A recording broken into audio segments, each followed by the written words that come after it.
How did you get into this human behavior thing first? Well, you know, it goes back to when I was 17 years old. I almost died from strychnine poisoning. And I had the opportunity to, in the recovery process of that, meet an amazing man who is an elderly gentleman at a talk one night for 1 hour, who shared one amazing message that inspired me to want to go back to school, because I was a high school drop at the time, and to go on and do something more amazing with my life than what I was doing. And he's the one that inspired me to want to do what I'm doing today, which is now 40 years later, studying everything I can to help maximize human awareness and potential and to help people live more magnificent lives.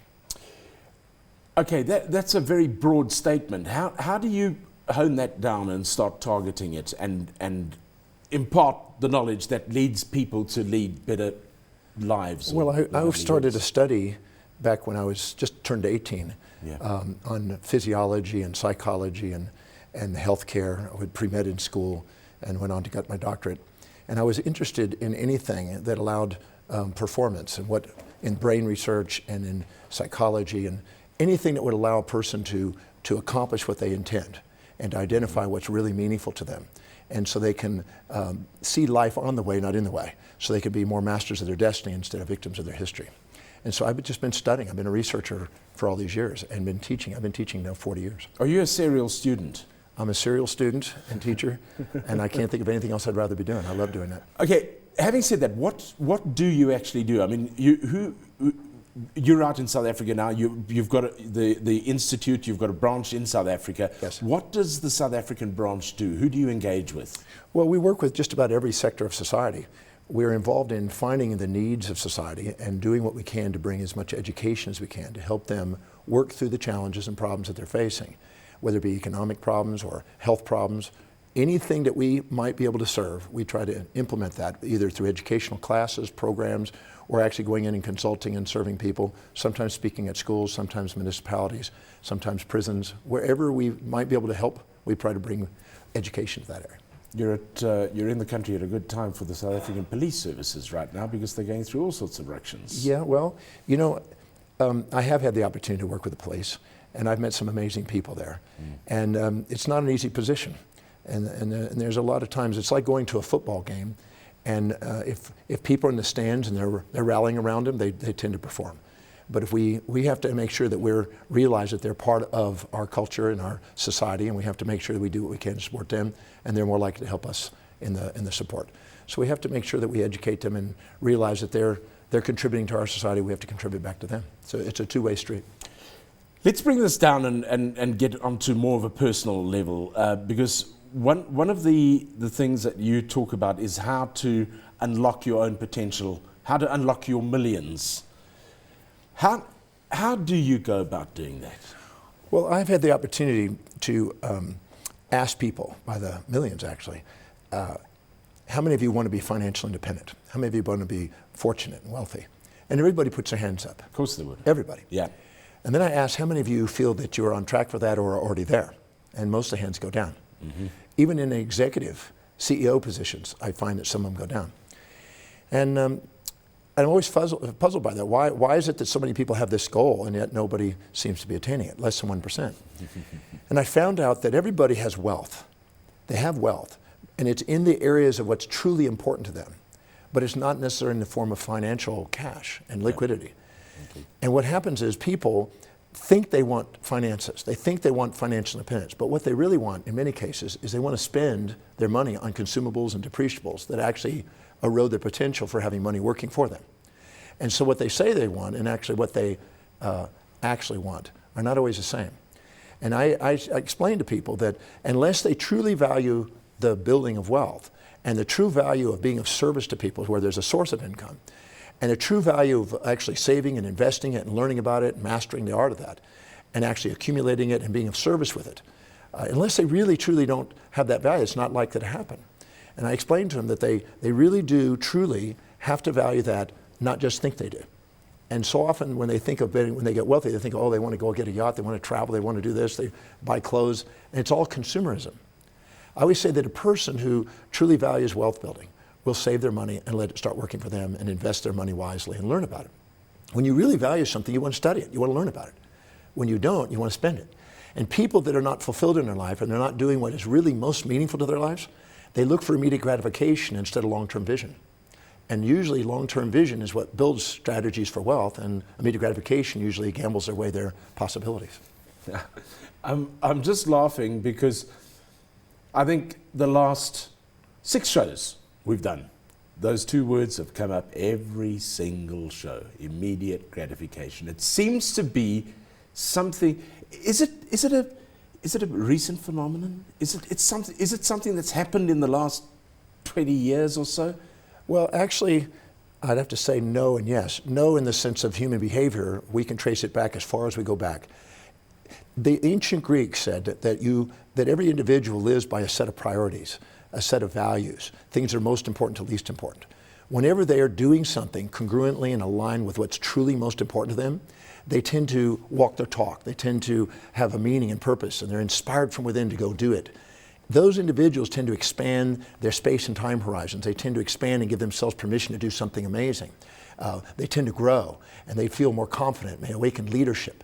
But when people are not doing what's truly important to their lives, and they're subordinating to other people and imagining, oh, I should be like this, and I'm supposed to be like that, and I'm not, and they beat themselves up, and they're not living according to what's really important to them, that unfulfilled feeling that they have makes them seek dopamine and oxytocin and the opiates in the brain to get immediate gratification to compensate for that unfulfillment.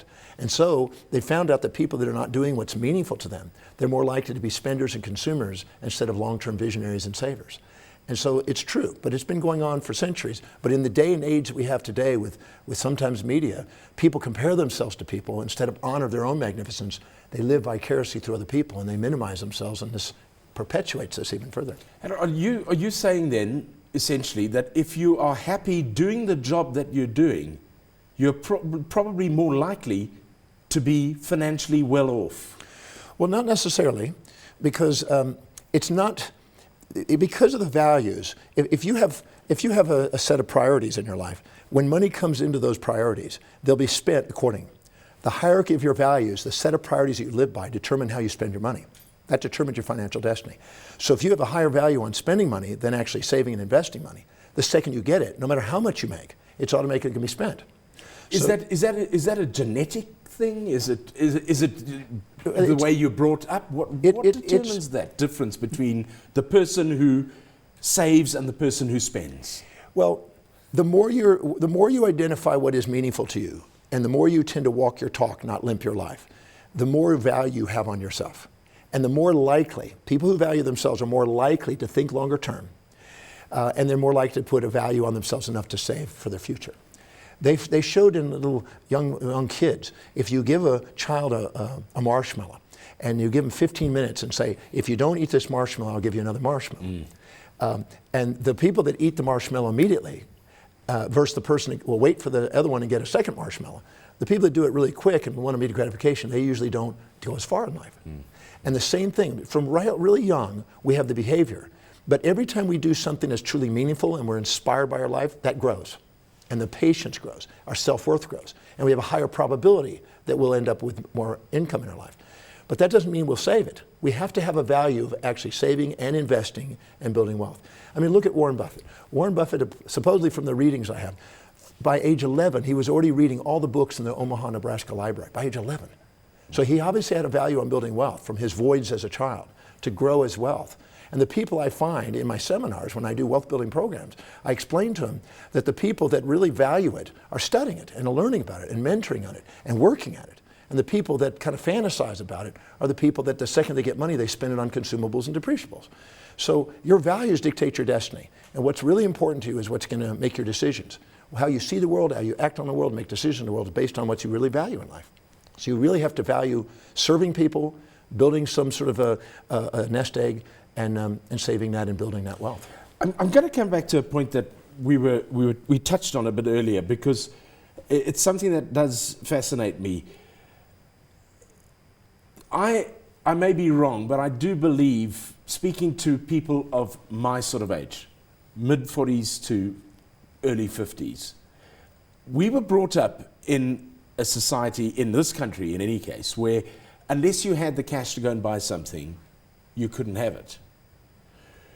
Today it seems that the youth are buying on credit because they want that immediate gratification. They want the new iPad, they want the new iPhone, they want the new flat screen TV. What has changed? Has there been a change there? Well, there's something about human behavior that I found fascinating. If you give a child everything it wants, whenever it wants, every time it wants, it tends to become juvenile dependent. It tends to shrink its space and time horizons, and it goes towards immediate gratification, and it will cry if it doesn't get what it wants. But if you give the child accountabilities, responsibilities, where it builds dignity and pride in itself, that challenge will make it more precociously independent, and it will grow its space and time horizons and be more patient. So it's been shown that people grow best when they get a balance of support and challenge, not one without the other. And so children sometimes today have come in an era where they're waiting until their 20s and 30s before they're kind of independent. Where it used to be in the 50s and 60s, you were independent by the time they're 20. In fact, they used to think that a person, if they're not married by 21, they were an old maid at one time. Yeah. So now we're in an era where that's elongating. And they found out that 1/3 of the longevity is about the time of independence. So if you're living to the mid-80s, we're probably going to be 27 before we start having our independence. It's a very common pattern. So our job is to make sure that our children have enough challenge and accountabilities and responsibilities and actually win money, training them on how to handle money. There's a book called by James E. Hughes, The Family Wealth. It's a fantastic book on multi-generational wealth building. And it's very important to make sure that the children do not just get everything just taken care of, because then they won't respect or appreciate nor have a void to go build wealth. And that's what we're in today, where people are just assuming, well, I got a credit card, you'll take care of it. And they're dissociating from the accountabilities and responsibilities, and they want that immediate gratification. I think that actually having challenges and accountabilities and responsibilities is to our advantage. I was 9 years old, and I had to go out and ask my dad for some money. And he said, well, have you mowed the yard? Have you edged the yard? Have you done this? And he gave me a list of things, and I said, I've done all this. He says, well, son, I don't have anything else you can do. If you want to earn money, you're going to have to go to the neighbors. So I had to start me a little company when I was 9 to actually earn money. And then he charged me for the rental of equipment to do the things. And he charged me for getting gas. And then when I did it, he said, I want to teach you more independence. He says, I want you to start now. I want you to have freedom, but you're going to have to pay for part of the rent and part of the food and part of the clothing and stuff out of your own pocket so you know what it's like. And he gave me a piggy bank and he gave me a coin collection, said to teach me to go long term. I'm an entrepreneur today because he made me accountable. I'm very thankful for that today.